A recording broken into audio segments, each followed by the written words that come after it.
Entah apa alasan Kanti sadis bunuh anak kandungnya yang berusia 7 tahun pada Minggu 20 Maret 2022. Kanti beraksi saat dini hari. Tetangga baru tahu setelah subuh lantaran mendengar teriakan dua anak Kanti yang selamat. Warga desa Tonjong di Kabupaten Brebes digegerkan dengan aksi pembunuhan sadis terhadap seorang anak berusia 7 tahun pada Minggu 23 Maret lalu pada dini hari. Pembunuhan tersebut dilakukan oleh ibu kandung korban bernama Kanti Umi. Pelaku dengan tega menggorok anaknya yang berinisial AT hingga tewas. Banyak tetangga menduga pelaku tega membunuh anaknya karena depresi. Tetangga korban, Novi, mengatakan warga mengetahui pembunuhan tersebut seusai salat subuh. Dua anak pelaku yang selamat, SA dan EM, berteriak meminta tolong. Saat ditemukan, dua anak yang selamat mengalami luka cukup serius. Novi mengatakan saat datang ke tempat kejadian, 3 anak mengalami luka cukup serius.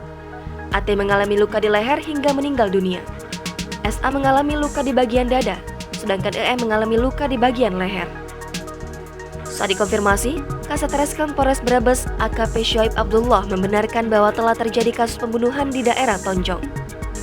Pelaku dalam kasus tersebut diduga adalah ibu kandung korban.